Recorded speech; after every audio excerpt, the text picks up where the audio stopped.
VOA World News. VOA 세계 뉴스입니다.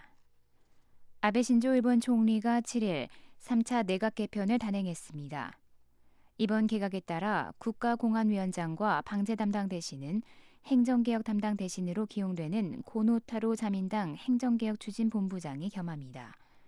특히 일본인 납치 문제와 여성 활약 담당 대신은 1억 총활약 담당 대신으로 취임하는 가토 가스노부 관방부장관이 겸하게 됐습니다. 이 밖에 스가요시히데 관방장관이 이날 발표한 명단에 따르면 전체 강요 19명 가운데 10명이 새로 교체됐으며 여성은 1명 줄어 3명이 기용됐습니다. 이번 개각은 정권 운영의 연속성을 중시하는 관점에서 주요 강요를 유임하고 절반 이상의 강요를 교체해 인사를 둘러싼 자민당 내 불만 해소를 도모했다는 평을 받고 있습니다. 예멘의 알리 압둘라 살레 전 대통령이 이끄는 정당과 시아파 반군 후티가 예멘 사태 해결을 위해 유엔이 중재하는 평화회담에 참여하기로 했습니다. 양측은 7일 평화협상에 참여하겠다는 의사가 담긴 서한을 반기문 유엔 사무총장 측에 제출했습니다. 양측은 이 서한에서 지난달 오만에서 열린 유엔 회담에서 제시된 7가지 평화협상안을 이행할 것이라고 밝혔습니다. 앞서 예멘의 압두라부 만수르 하디 대통령은 반군 후티가 점령지에서 우선 철수해야만 유엔이 중재하는 평화회담에 참여할 것이라고 강조했었습니다. 사우디 주도의 수니파 아랍국 동맹국은 예멘을 공습 중이며 반군 후티는 예멘 북부와 맞닿은 사우디 국경 도시에 포격으로 대응하고 있습니다. 유엔은 양측 간 내전으로 민간인이 살상되는 데 대해 전쟁 범죄라며 강력히 비난했습니다. 유엔 인권 최고대표 사무소에 따르면 사우디의 예멘 공습이 시작된 3월 26일 이후 민간인 사망자가 최소 1,916명에 달합니다. 이란 최고 지도자 아야톨라 알리 하메네이가 미국과의 향후 모든 협상을 불허한다고 선언했습니다. 하메네이는 7일 자신의 인터넷 웹사이트에 발표한 성명에서 미국과의 협상은 미국의 경제와 문화, 정치, 안보적 영향력에 문호를 개방하는 것이라며 심지어 핵협상 기간에도 미국은 이란의 국가 이익에 피해를 입히려 했다고 밝혔습니다. 그러면서 이란 핵협상단은 당시 바짝 긴장했었지만 미국 협상단은 일부 기회들을 이용했다고 지적했습니다. 하메네이는 앞서 지난달에도 국제사회와의 핵 합의 뒤 미국과 추가 회담은 없을 것이라고 밝혔지만 협상의 전면 금지를 선언하지는 않았습니다. 하메네이의 이 같은 발표는 온건파 성향의 하산 루하니 이란 대통령이 앞서 시리아 내전 해결 방법을 놓고 미국과 회담을 가질 준비가 돼 있다고 밝힌 것을 정면으로 반박하는 것이어서 주목됩니다.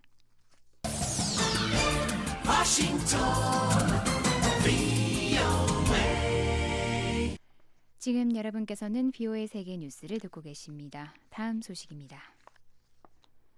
독일과 프랑스 정상이 유럽에 단결을 호소했습니다. 앙겔라 메르켈 독일 총리와 프랑스 올랑드 프랑스 대통령은 7일 유럽의회에서 행한 연설에서 수만여 명의 난민이 유럽에 유입되는 현 시점에서 유럽 국가들의 협력이 더욱 절실히 필요하다고 강조했습니다. 메르켈 총리는 이날 연설에서 난민 정책에 있어서 일반적인 접근의 중요성을 강조했습니다. 유럽의 국경을 보호하면서 망명 조건에 부합되지 않는 사람은 추방해야 한다고 말했습니다. 올랑드 대통령은 난민 정책 강화에 동의하면서도 난민을 받아들이는 것은 국가 주권에 따라 국가가 자유로이 결정할 수 있어야 할 것이라고 강조했습니다. 이런 가운데 유럽연합이 7일 지중해를 불법 항해하는 인신매매 선박에 대한 집중 단속을 시작했습니다. 유럽연합 해군 단속정들은 소피아 작전에 따라 인신매매에 사용되는 것으로 의심되는 선박을 수색하고 납포할 수 있게 됐습니다. 나이지리아 북동부의 한 마을에서 7일 자살폭탄 공격이 발생해 적어도 15명이 사망했습니다. 나이지리아 국가긴급관리위원회는 3명의 테러범이 요베주 다마투르 마을에서 자살폭탄 테러를 일으켰다고 밝혔습니다. 목격자들에 따르면 이날 오전 사원 인근에서 첫 번째 폭탄 공격이 발생한 데 이어 주거 지역에서 또 다른 폭탄 공격이 발생했습니다. VOA 세계 뉴스 김현진입니다.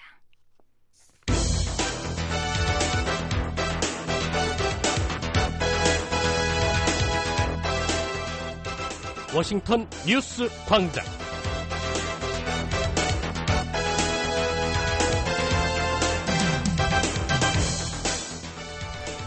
안녕하십니까. 10월 8일 목요일 워싱턴 뉴스 광장 진행의 조상진입니다. 먼저 이 시간 한반도 관련 주요 소식입니다.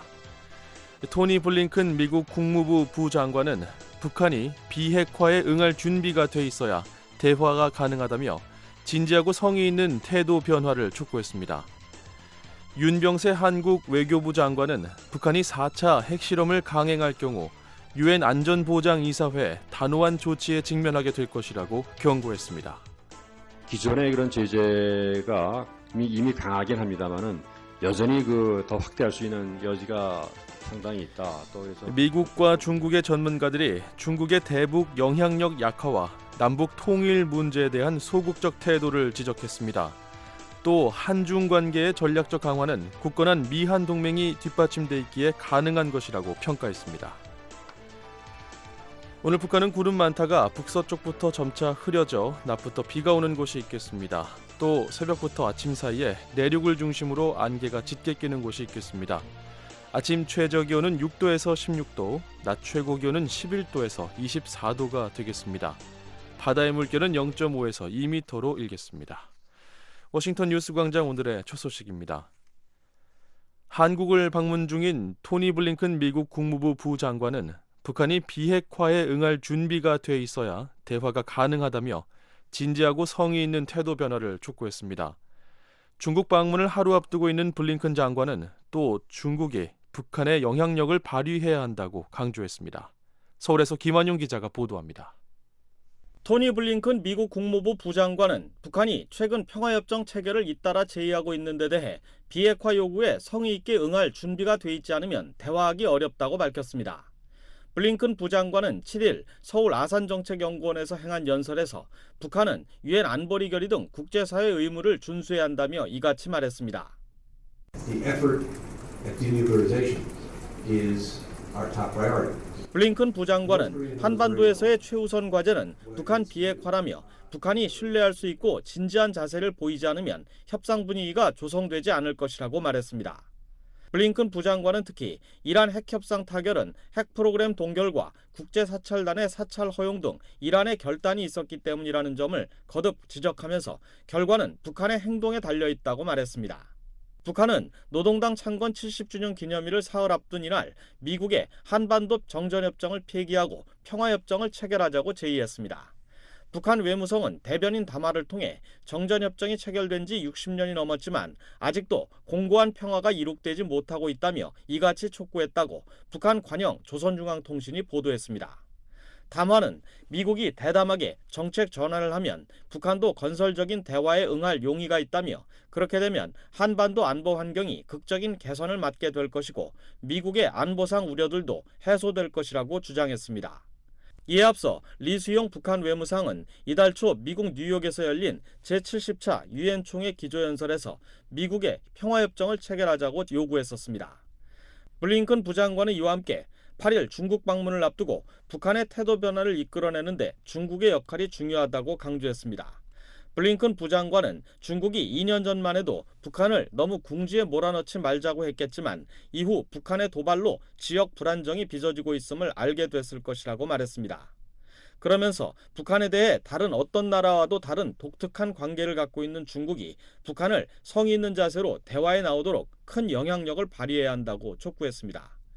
블링컨 부장관은 특히 북한이 대화를 거부한 채 비핵화 약속을 지키지 않고 도발을 계속한다면 미국은 동맹국들과 함께 추가적 방어 조치를 할 수밖에 없다며 이는 물론 중국이 아닌 북한을 겨냥한 것이 될 것이라고 말했습니다.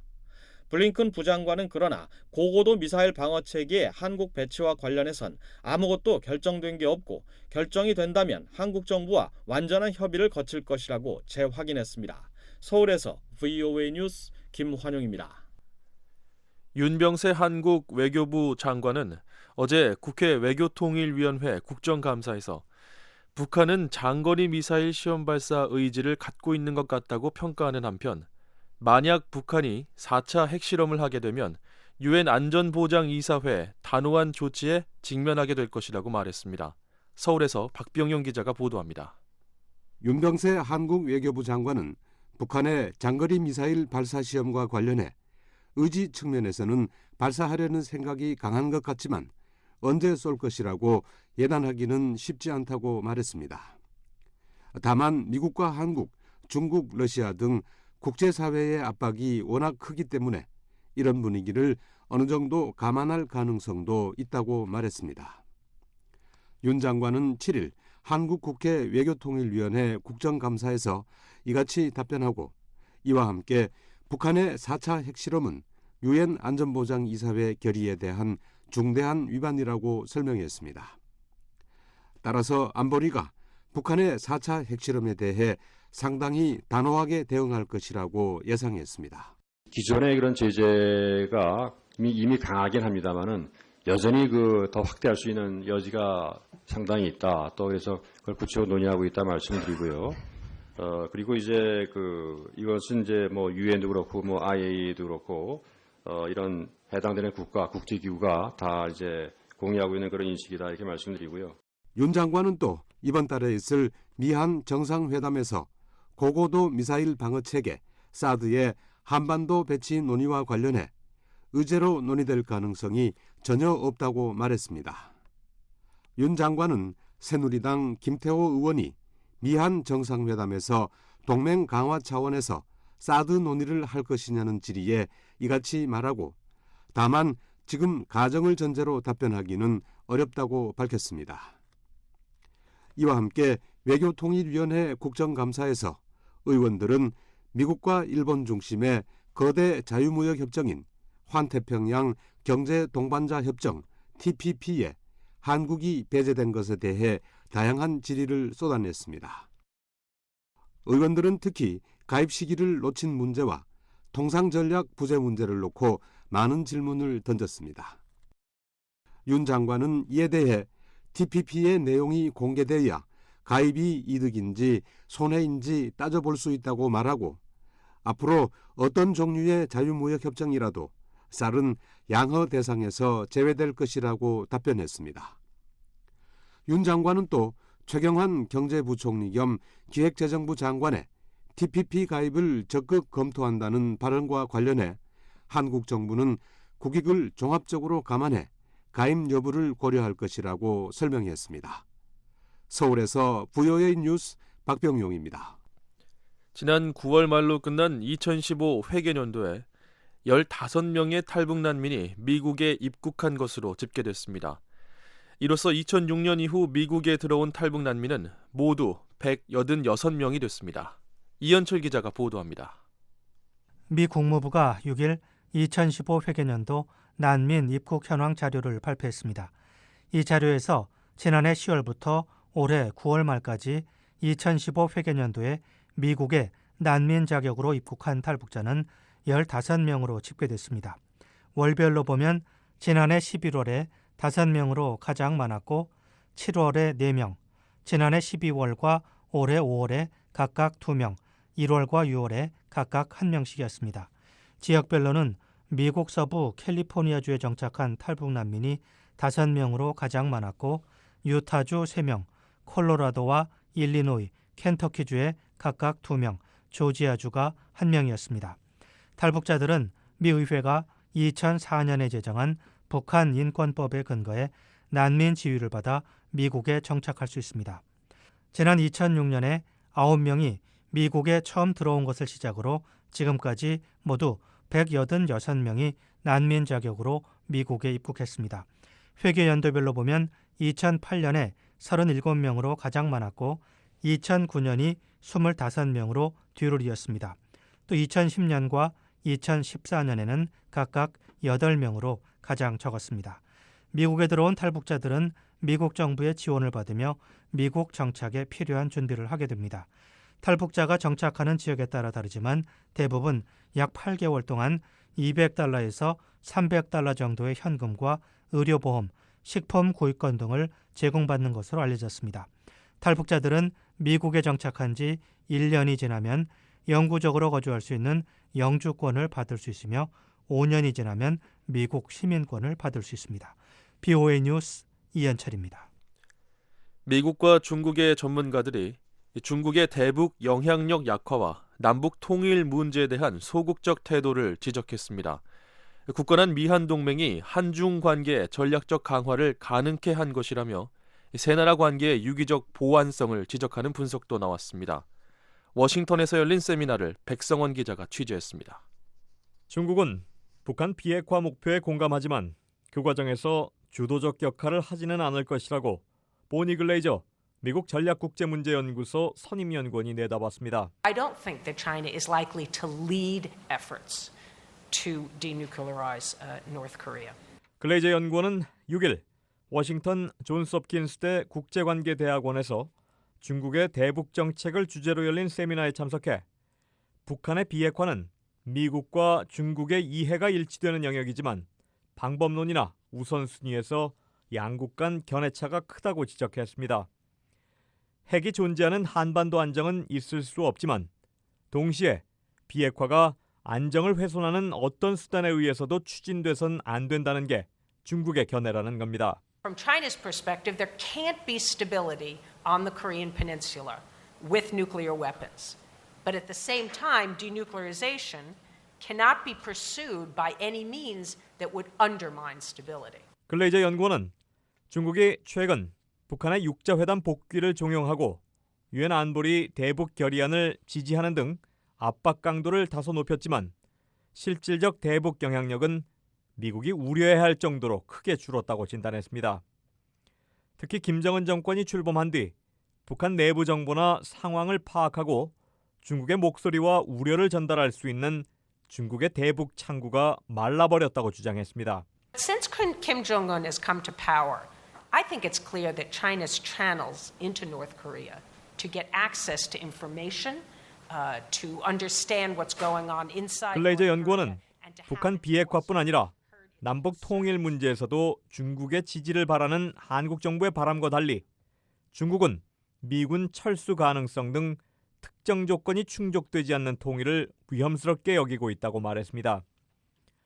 청샤오허 중국인민대 교수는 이에 대해 중국이 남북 통일을 전면적으로 수용할 자세는 돼 있지 않지만 그렇다고 통일을 반대하는 입장도 아니라고 반박했습니다. China is not in mood to embrace Korean unification enthusiastically, but China is not in a position to oppose it. 청 교수는 남북 통일에 소극적인 듯한 중국 정부의 태도가 점차 변하고 있는 것으로 분석했습니다. 특히 시진핑 중국 국가주석이 박근혜 한국 대통령의 통일 담론에 귀를 기울였다며 이 같은 주제가 한중 정상회담 의제로 오른 사실 자체가 변화를 의미한다고 설명했습니다. But I think it's China's attitude to change a little bit. This time, once President Park Geun-hye met Xi Jinping and she raised unification issues. 청 교수는 현재 중국 관리들과 전문가들이 중국의 이해관계에 미칠 남북 통일의 영향을 놓고 상당한 이견을 보이고 있다며 중국 측 시각이 바뀌고 있음을 거듭 강조했습니다. 세미나에 참석한 전문가들은 이날 미한 관계와 한중 관계의 성격과 상호 연결성에 대해서도 의견을 나눴습니다. 글레이저 연구원은 박근혜 대통령이 중국에 전략적으로 접근하는 등 유연성을 발휘할 수 있게 된 건 굳건한 미한 동맹 때문이라고 평가했습니다. The strength of the U.S.-Korea alliance has created this flexibility, this room for President Park to maneuver to reach out to Beijing. 글레이저 연구원은 한중 관계 개선이 한미 관계에 문제를 일으킨다는 식의 전제에 동의하지 않는다면서 미국은 오히려 이와 반대로 한중 관계 강화를 환영하는 입장인 것으로 안다고 전했습니다. 아울러 박근혜 대통령이 지난달 중국 열병식에 참석한 데 대해 워싱턴의 어떤 전문가나 당국자도 우려했다는 얘기를 들어본 적이 없다고 덧붙였습니다. 청샤오 교수는 박근혜 대통령 취임 이후 한중 관계에 커다란 진전이 있었지만 여전히 분명한 한계가 있다고 지적했습니다.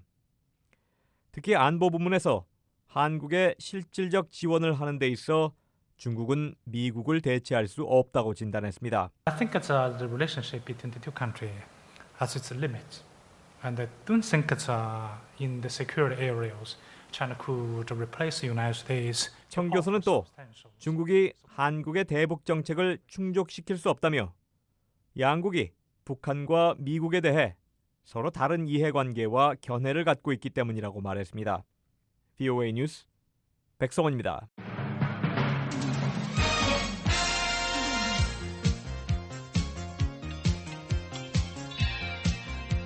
새 아침 새로운 뉴스로 여러분을 찾아갑니다. 워싱턴 뉴스 광장. 다양한 뉴스의 깊이 있는 분석까지 매일 아침 워싱턴 뉴스 광장이 함께합니다.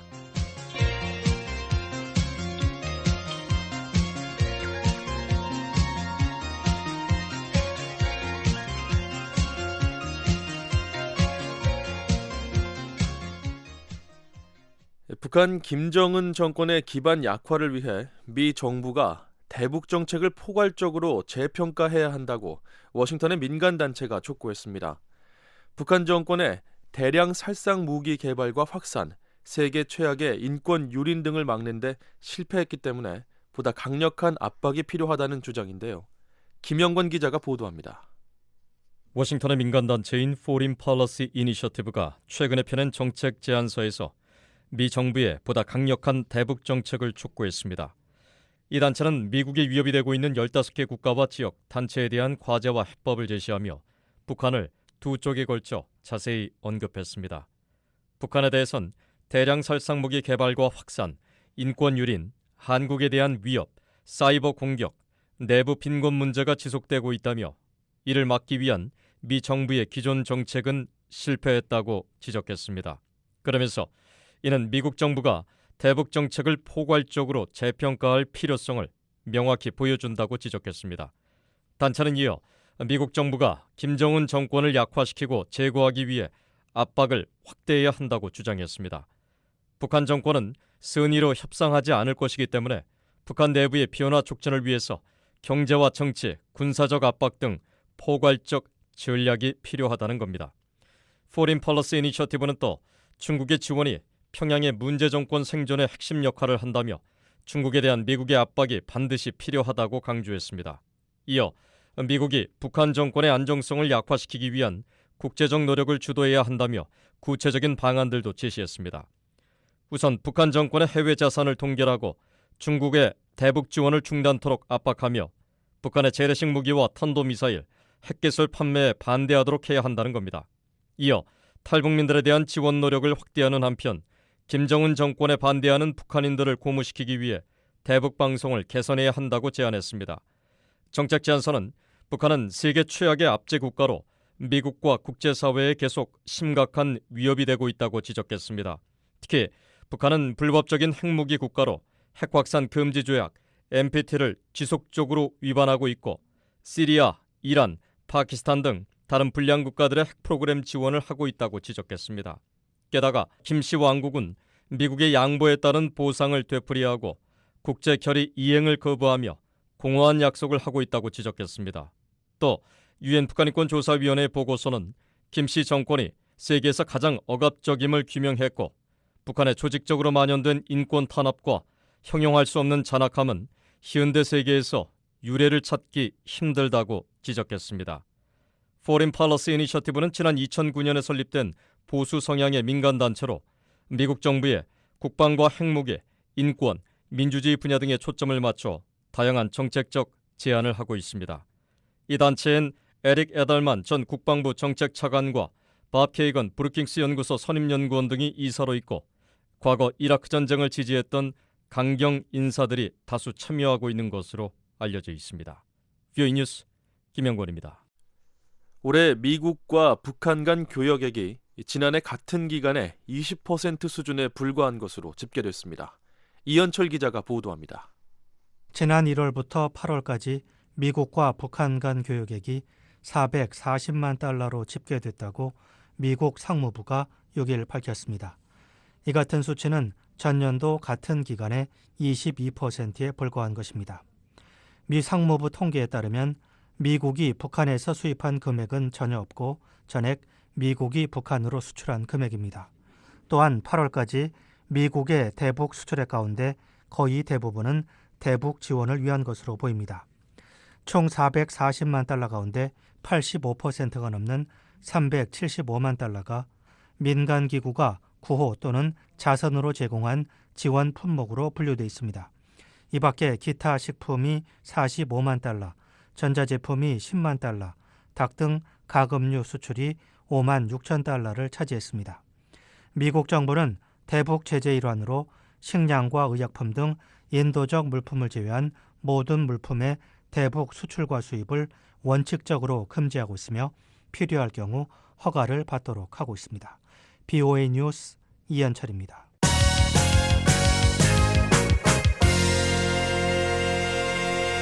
다음 소식입니다. 김정은 제1위원장이 당 창건 70주년을 앞두고 북한 주민들의 민심을 잡기 위해 안간힘을 쓰고 있습니다. 김 위원장은 주민들에게 특별 상금을 주는 외에도 대동강의 유람선까지 띄웠는데요. 북한의 선심 정치의 배경과 문제점을 최원기 기자가 전해드립니다. 북한 김정은 제1위원장이 당 창건 70주년을 보름 앞두고 전 주민들에게 특별 상금을 주겠다고 발표했습니다. 조선중앙방송입니다. 전체 인민군 장병들과 근로자들 연금, 보조금, 장학금을 받는 모든 대상들에게 월 기준 생활비의 100%에 해당한 특별 상금을 수여한다. 북한 당국이 주민들에게 특별 상금을 주는 것은 김정은 제1위원장에 대한 충성심을 이끌어내기 위한 것으로 보입니다. 그러나 탈북자 출신인 안찬일 세계 북한연구센터 소장은 북한 돈의 가치가 워낙 떨어져 그 돈으로는 쌀 1kg도 살 수 없다고 지적합니다.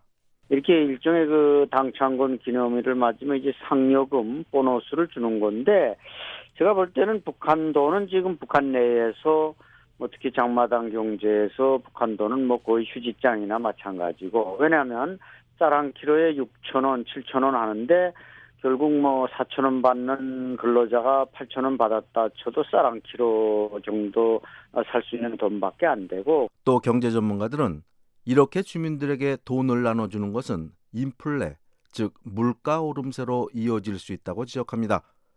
미 남부 조지아 주립대학의 북한 경제 전문가인 그레이스 오 교수의 말입니다. And the double amount of money, that means that it's highly likely that the inflation is going to be exactly the same ratio of the amount of money that released. So 북한처럼 물자 공급이 부족한 상황에서 이렇게 시중에 돈이 많이 풀리면 쌀값 상승 등 10에서 50% 정도의 초인플레이션이 나타날 수 있다는 겁니다. 그러면서 그레이스 오 교수는 사우디아라비아를 예로 들었습니다. 사우디도 지난 2012년에 공무원들에게 특별 상여금을 지급했는데 이로 인해 극심한 인플레에 시달렸다는 겁니다. 북한 당국은 또 최근 평양 대동강에 유람선을 띄웠습니다. 무지개호로 명명된 이 배는 1,200명을 태우고 대동강을 유람할 수 있습니다. 안찬일 소장은 이 유람선이 10월 10일 당 창건 기념일을 앞두고 마련된 보여주기식 사업이라고 지적했습니다. 그래서 유람선 같은 것도 지금 북한 사람들이 사실 유람 삼천리 하기보다는 생전에 급급하니까 이게 김정은의 선심 정치가 좀 너무 전시용으로 일회용으로 이게 가는 것 같아서 좀 우려도 높습니다. 김정은 제1위원장이 경제성이 없는 전시성 사업을 강행한 것은 이번이 처음은 아닙니다.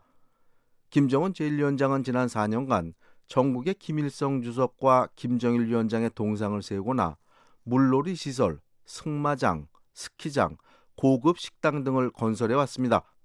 또 지난 7월에는 평양 국제비행장을 새로 지었습니다.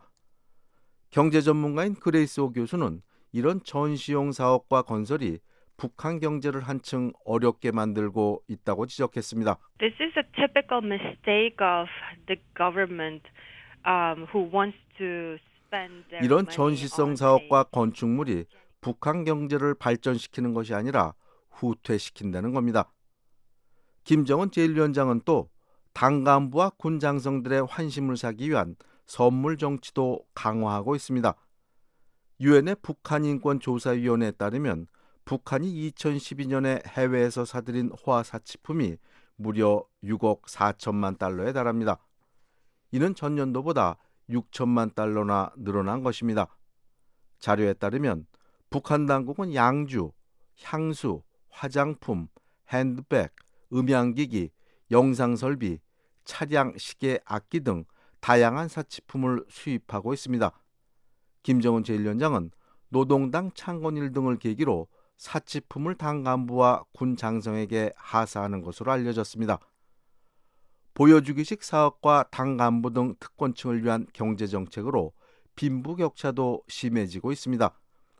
미국의 시사잡지 타임과 중국 언론에 따르면 평양 창정거리에는 스위스제 롤렉스 시계를 착용하고 점심에 불고기를 먹고 이탈리아산 포도주와 미국의 코카콜라 그리고 서양식 닭튀김을 사 먹는 특권층이 있습니다.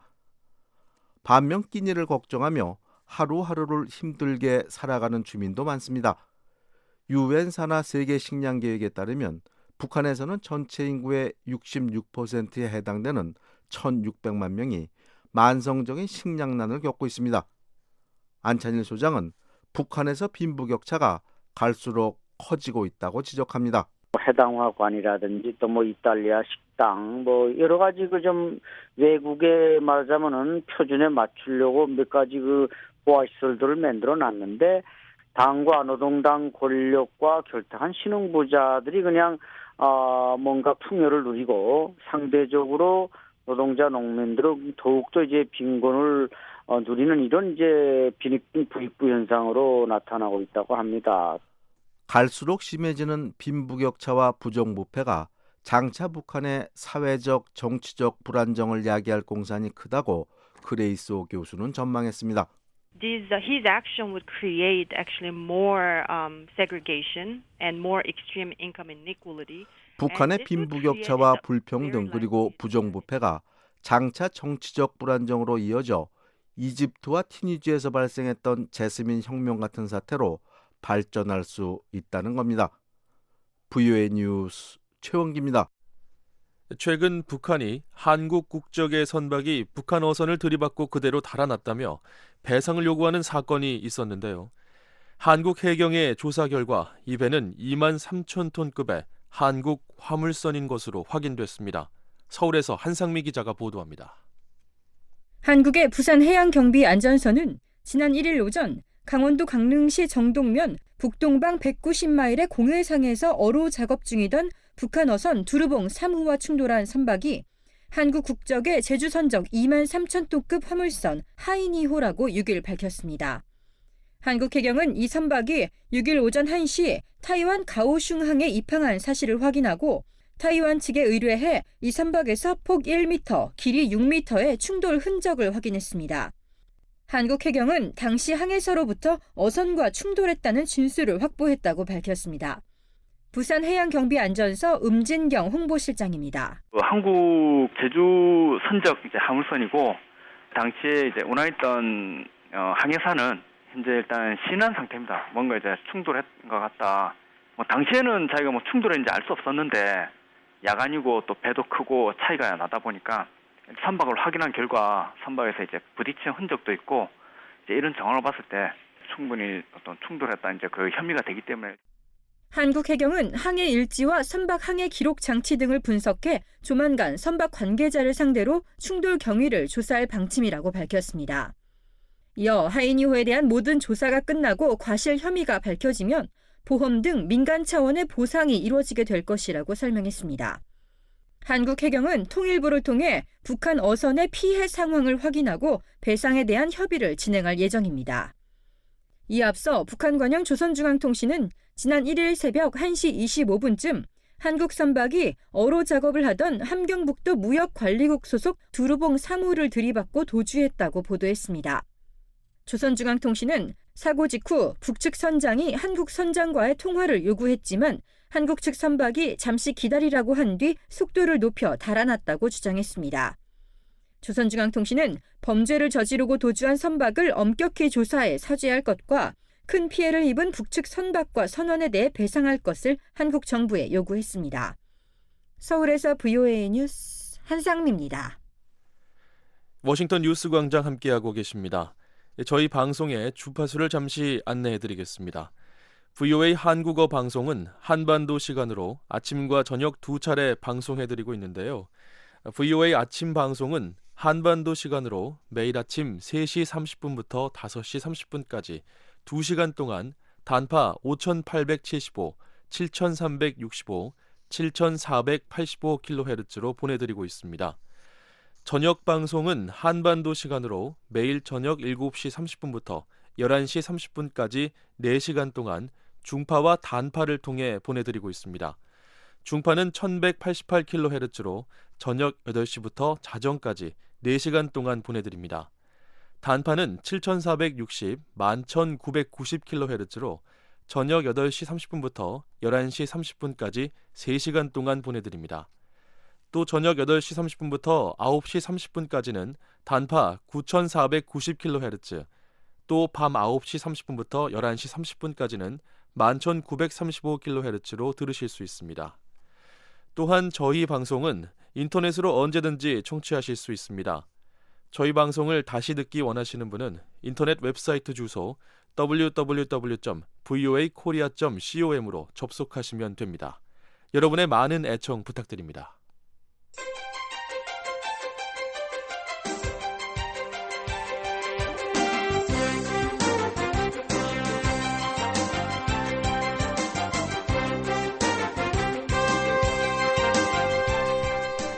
네, 세계 여러 나라의 주요 소식을 전해드리는 지구촌 오늘입니다. 이은경 기자와 함께 자세한 소식 알아보겠습니다. 안녕하십니까? 안녕하세요. 네, 오늘 어떤 소식들 준비되어 있습니까? 네, 오늘은 환태평양 경제 동반자 협정 TPP 협상이 타결되면서 이를 둘러싼 논의가 활발하게 일고 있다는 소식, 또 러시아군이 카스피해에 있는 구남에서 시리아 내 ISIL 표적을 겨냥해 미사일을 발사했다는 소식, 그리고 노벨 화학상 수상자가 발표됐다는 소식 전해드리도록 하겠습니다. 네. 오늘은 경제 소식부터 먼저 살펴보겠습니다. 지난 5일이죠. 환태평양 경제 동반자 협정 협상이 타결됐다는 뉴스를 전해드렸는데 참여국들은 물론이고 이 참여하지 않은 나라들에서도 앞으로 자국 경제에 미칠 파장에 대해서 다양한 전망들이 나오고 있네요. 네, 이 환태평양 경제 동반자 협정은 세계 최대의 무역 협정입니다. 영어로는 트랜스퍼시픽 파트너십, 줄여서 TPP라고 부르는데요. 미국과 일본을 비롯해 아시아 태평양권 12개 나라가 참여했고요. 이들의 경제 규모가 대단합니다. 네. 세계 전체의 40%를 차지할 정도로 비중이 크고요. 그래서 참여국들은 물론이고 비참여국들도 앞으로 이 TPP가 자국 경제에 미칠 영향에 촉각을 곤두세우고 있습니다. 네. 자, 그렇다면 이 TPP의 내용이 뭔지 좀 자세히 살펴볼 필요가 있겠네요. 네, 이 TPP는 다자간 자유무역 협정입니다. 그러니까 참여국 사이에 관세 장벽을 없애서 무역을 활성화하고 함께 성장을 추진하는 것이 목표입니다. 특히 TPP는 아시아 태평양 지역의 경제 통합을 목표로 출범했는데요. 논의가 시작된 건 2005년이고 초기에는 영향력이 크지 않았지만 지난 2008년 미국이 참여하면서 본격적으로 주목을 받기 시작했습니다. 일본은 지난 2013년에 가입을 선언했고요. 하지만 중국과 한국이 빠졌습니다. 한국은 지난 몇 년간 가입에 관심을 나타내긴 했지만 아직까지 가입하고 있지는 않습니다. 네. 자, 미국, 일본 외에 참여국들은 어떤 나라들이 있습니까? 아시아에서는 호주와 뉴질랜드, 베트남, 말레이시아, 싱가포르, 브루나이가 있고요. 북중남미에서는 캐나다, 멕시코, 칠레, 페루 등이 있습니다. 여기서 앞서 말씀드린 미국과 일본을 포함해서 모두 12개 나라입니다. 그렇군요. 자, 이번 참여국들은 TPP 협상이 타결되면서 기대감이 정말 클 것 같습니다. 맞습니다. 아직 모든 세부 사항들이 공개되지는 않았지만 상당한 무역 증대 효과가 있을 것으로 기대를 하고 있습니다. 미국 정부에 따르면 미국의 수출 품목 중에서만 18,000개 품목의 관세가 사라질 것이라고 하니까 이 전체 12개 참가국 수출에 미칠 효과는 굉장히 커질 겁니다. 네. 또 TPP 참가국들 사이에서는 보다 엄격한 노동 기준과 환경 보호 기준 등이 적용이 되고 반부패 규제 등도 강화될 것으로 예상이 되고 있습니다. 네. 그런 면에서 봤을 때 뭐 좀 더 공정한 경쟁이 가능해진다는 그런 측면도 있습니다. 구체적으로 그 TPP 협상 타결에 대해서 각국의 반응들이 궁금한데요. 먼저 참여국 정부들은 이 TPP의 긍정적인 효과를 알리는 데 초점을 맞추고 있습니다. 각국 의회 비준 동의를 받아야 하기 때문인데요. 바락 오바마 미국 대통령은 TPP가 미국 노동자와 기업에 모두 좋은 일이라고 거듭 강조하고 있습니다. 미국 경제에 긍정적인 영향이 기대된다는 거죠. 네. 하지만 미국에서도 이 TPP로 외국 상품이 더 밀려 들어오면 불이익이 예상되는 분야들도 있기 때문에 이런 분야의 종사자들로부터는 강한 반발이 예상이 되고 있습니다. 또 미국 의회에서도 이 TPP 검토 과정에서 격론이 예상되고 있고요. 네. 자, 미국의 입장은 이런데 다른 참여국들은 어떻습니까? 일본은 TPP 협상 타결로 아베 신조 총리가 추진하는 경제 정책, 이 아베노믹스가 힘을 받을 거란 전망이 나오고 있습니다. 하지만 농축산업 분야 등에서는 외국의 값싼 소고기 등이 더 많이 들어오면서 우려가 예상됩니다. 호주, 뉴질랜드 정부는 반대로 농축산품의 수출 확대를 기대하고 있습니다. 네. 자, 베트남이 좀 눈에 띄는데 이 베트남은 수출 위주의 경제 구조를 갖고 있지 않습니까? 네. 이번에 TPP 협상 타결에 대한 기대감이 상당히 클 것 같아요. 네, 그렇습니다. 베트남처럼 임금이 상대적으로 낮은 국가들은 미국과 일본 같은 시장에 대한 접근이 더욱 용이해질 텐데요. 하지만 이 노동과 환경 등에서 국제적인 기준을 적용해야 하기 때문에 개선점도 있습니다. 네. 자, 이번에 중국과 한국은 TPP에 참여하지 않았는데 이 경제적인 부분에서 불이익이 있을 것이다라는 우려도 있다고요. 그렇습니다. 중국 내에서는 TPP에 대해 중국의 부상을 견제하기 위한 미국과 일본 주도의 다자간 무역 협정으로 보는 시각이 지배적입니다. 물론 미국은 중국의 TPP 가입도 환영한다는 입장이긴 하지만요. 중국은 TPP에서는 빠졌지만 나름대로 다른 나라들과 양자간 혹은 또 다른 다자간 자유무역 협정을 체결해 왔다는 점을 강조하고 있습니다. 한국도 그중 하나고요. 그래서 이 TPP가 중국 상품의 수출입에 영향은 주겠지만 큰 타격을 입히거나 중국을 고립시키지는 못할 거란 분석입니다. 네, 큰 타격이 있지는 않을 것이다라는 중국 측의 입장인데 네. 한국은 어떻습니까? 한국 내에서도 이 정부가 양자간 자유무역 협정을 추진하면서 이 TPP 가입 시기를 놓쳤다 이런 비판도 있고요. 예. 또 다른 측면에서는 이 TPP 가입 문제는 좀 더 신중하게 득실을 따져야 한다는 의견도 있습니다. 한국 정부는 궁극적으로 이 TPP에서 배제되는 것은 손해라면서 앞으로 적절한 시기에 가입할 가능성을 시사하고 있긴 합니다. 특히 오는 16일 워싱턴에서 열리는 미국과 한국의 정상회담에서도 이 한국의 TPP 가입 문제가 중요한 의제로 논의가 될 예정입니다. 한편 태국과 필리핀 정부도 출범에선 빠졌지만 TPP 가입을 검토하는 것으로 알려지고 있습니다.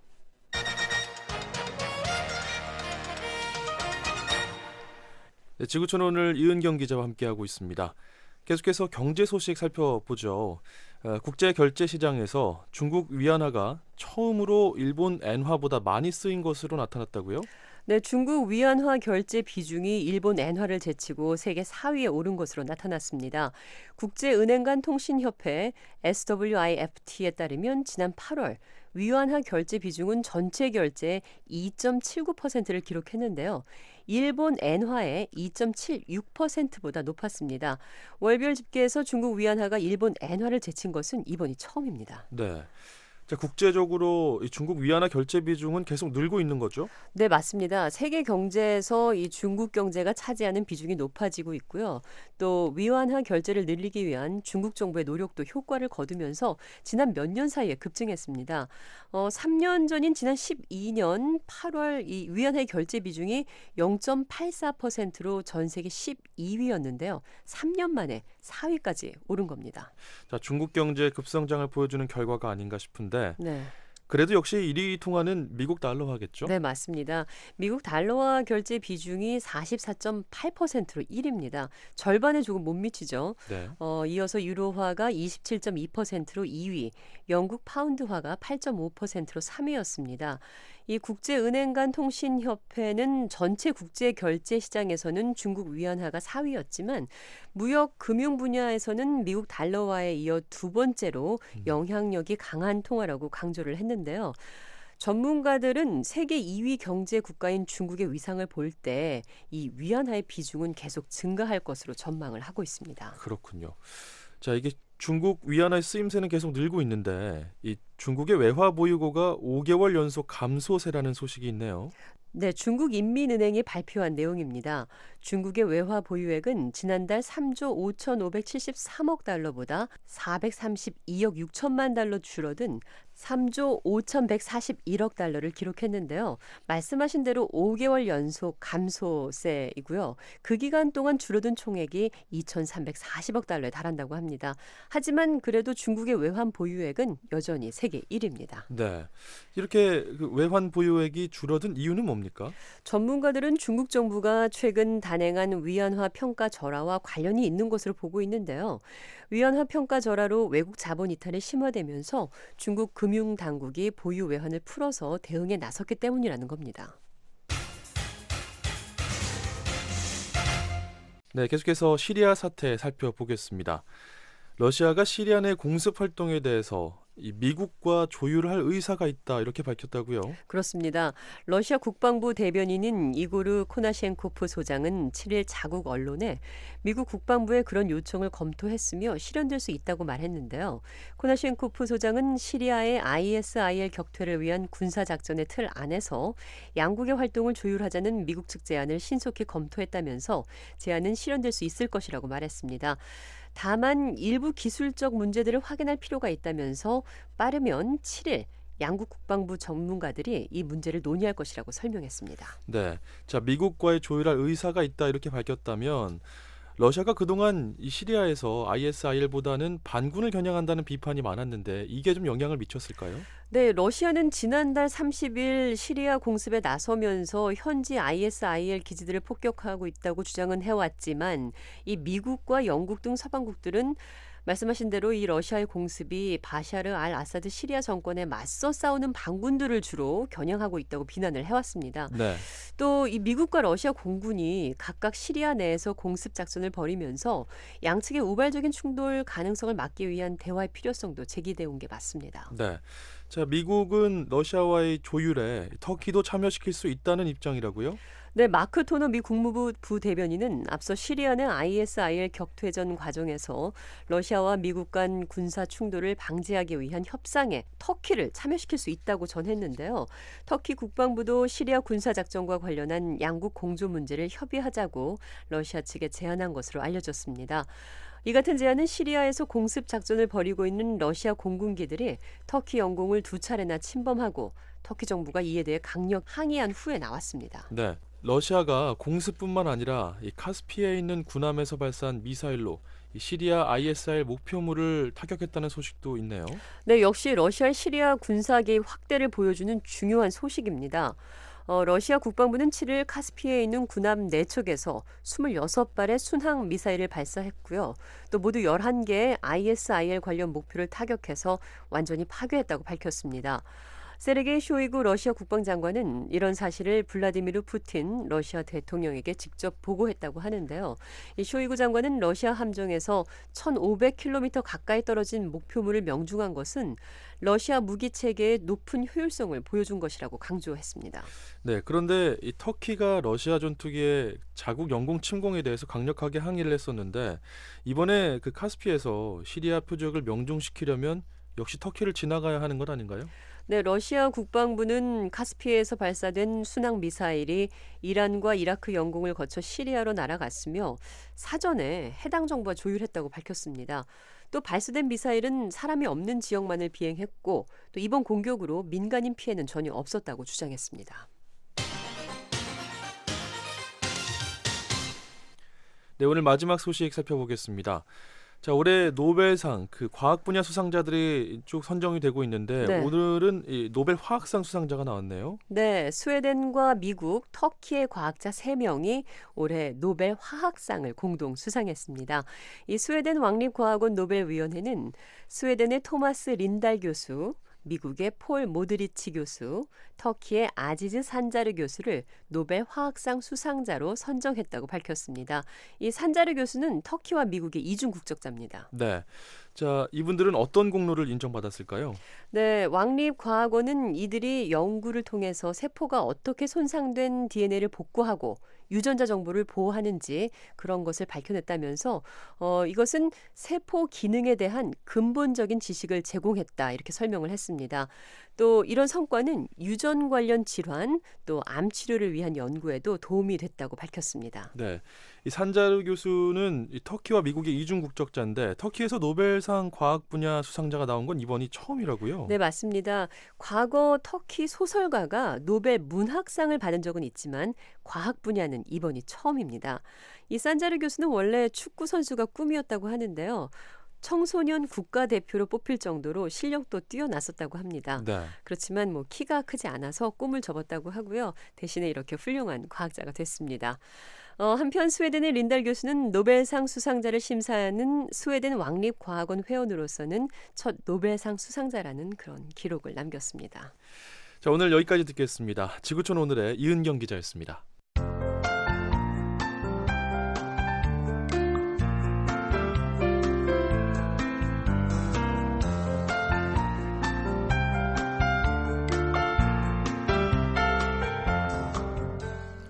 한국기상청 제공 북한 날씨 전해드립니다.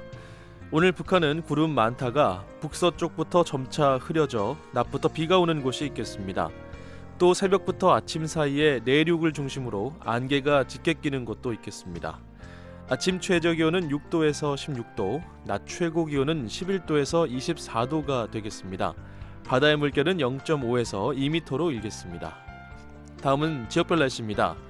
평안 남북도 대부분 지역에서 흐리고 비가 내리겠는데요. 평양은 아침 최저 14도, 낮 최고 22도, 남포는 최저 15도에서 최고 21도가 예상됩니다.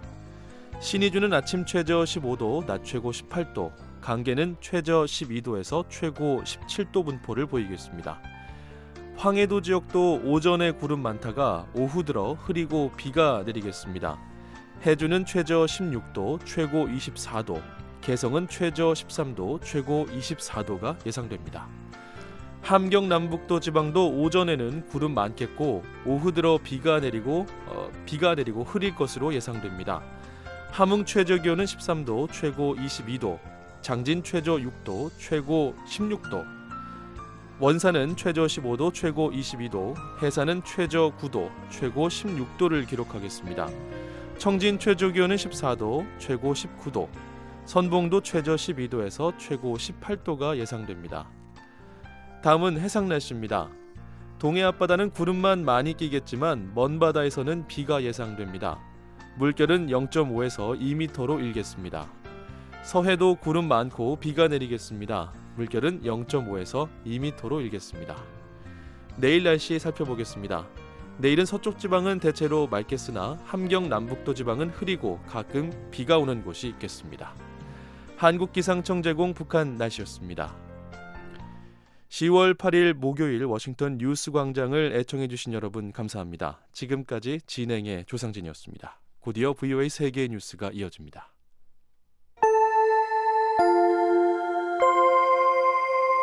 VOA World News. VOA 세계 뉴스입니다. 아베 신조일본 총리가 7일 3차 내각 개편을 단행했습니다. 이번 개각에 따라 국가공안위원장과 방제 담당 대신은 행정개혁 담당 대신으로 기용되는 고노타로 자민당 행정개혁추진본부장이 겸합니다. 특히 일본인 납치 문제와 여성 활약 담당 대신은 1억 총활약 담당 대신으로 취임하는 가토 가스노부 관방부장관이 겸하게 됐습니다.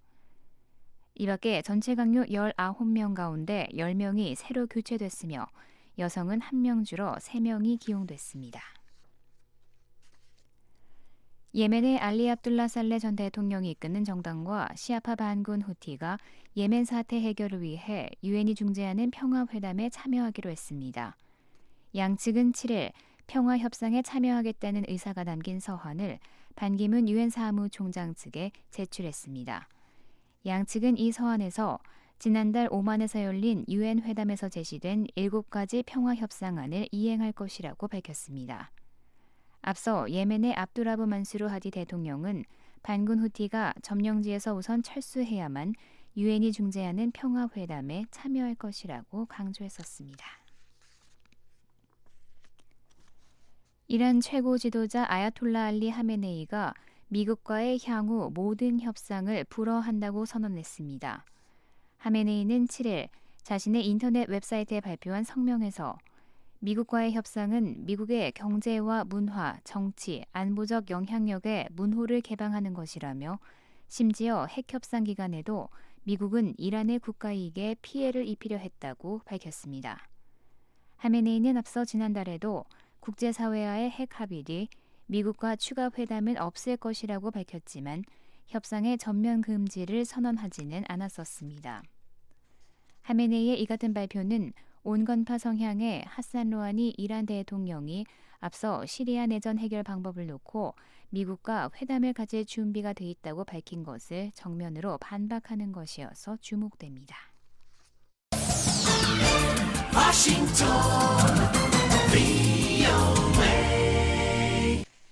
지금 여러분께서는 VOA 세계 뉴스를 듣고 계십니다. 다음 소식입니다. 독일과 프랑스 정상이 유럽의 단결을 호소했습니다.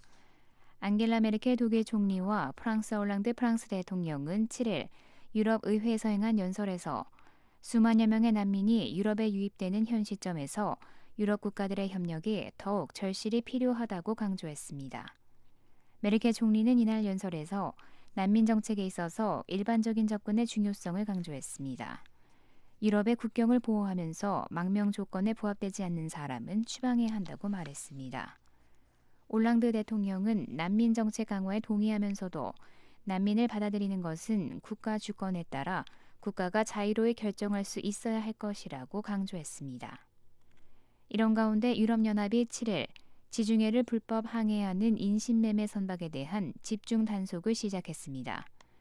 유럽연합 해군 단속정들은 소피아 작전에 따라 인신매매에 사용되는 것으로 의심되는 선박을 수색하고 납포할 수 있게 됐습니다. 나이지리아 북동부의 한 마을에서 7일 자살폭탄 공격이 발생해 적어도 15명이 사망했습니다. 나이지리아 국가긴급관리위원회는 3명의 테러범이 요베주 다마투르 마을에서 자살폭탄 테러를 일으켰다고 밝혔습니다. 이번 공격으로 적어도 12명이 부상을 입었습니다. 아직 이번 사건이 누구의 소행인지는 밝혀지지 않았지만 요베주는 이슬람 극단주의 세력인 보코하람으로부터 수십 차례 공격을 받은 바 있습니다. 이스라엘과 팔레스타인 사이에 또다시 폭력 사태가 발생했습니다. 이스라엘 경찰은 7일 예루살렘 올드시티 키리아캅 마을에서 이스라엘 남성을 흉기로 찌르고 달아난 팔레스타인 무장단체 소속의 여성 용의자를 사살했다고 밝혔습니다. 이스라엘 당국은 이번 주 들어 예루살렘 올드시티에서 비거주 팔레스타인인들의 출입을 통제하던 보안 조치들을 일부 해제했습니다. 하지만 좀처럼 폭력 사태가 끊이지 않자 베냐민 네타냐후 이스라엘 총리는 당초 계획돼 있던 독일 방문 일정을 취소했습니다. 끝으로 한국기상청 제공 북한 날씨입니다. 북한 오늘 구름 많다가 북서쪽부터 점차 흐려져 낮부터 비가 오는 곳 있겠습니다. 새벽부터 아침까지 내륙을 중심으로 안개 끼는 곳 있겠습니다. VOA 세계뉴스 김현진입니다. 지금까지 여러분께서는 VOA 한국어 아침방송을 들으셨습니다. VOA 아침방송은 매일 아침 3시 30분부터 5시 30분까지 2시간 동안 단파 5875, 7365, 7485kHz로 보내드리고 있습니다. VOA 저녁방송은 밤 7시 30분부터 11시 30분까지 4시간 동안 중파 1188kHz로 보내드립니다. 단파로는 밤 8시 30분부터 11시 30분까지 3시간 동안 7460kHz, 11990kHz로 보내드리고 있습니다. 또 밤 8시 30분부터 9시 30분까지 1시간 동안은 단파 9490kHz, 밤 9시 30분부터 11시 30분까지 2시간 동안은 단파 11935kHz로도 들으실 수 있습니다. VOA 방송은 인터넷으로도 청취하실 수 있습니다. 인터넷 웹사이트 주소는 www.voakorea.com입니다. 함께해 주신 여러분께 감사드립니다. 그럼 다음 방송 시간까지 안녕히 계십시오.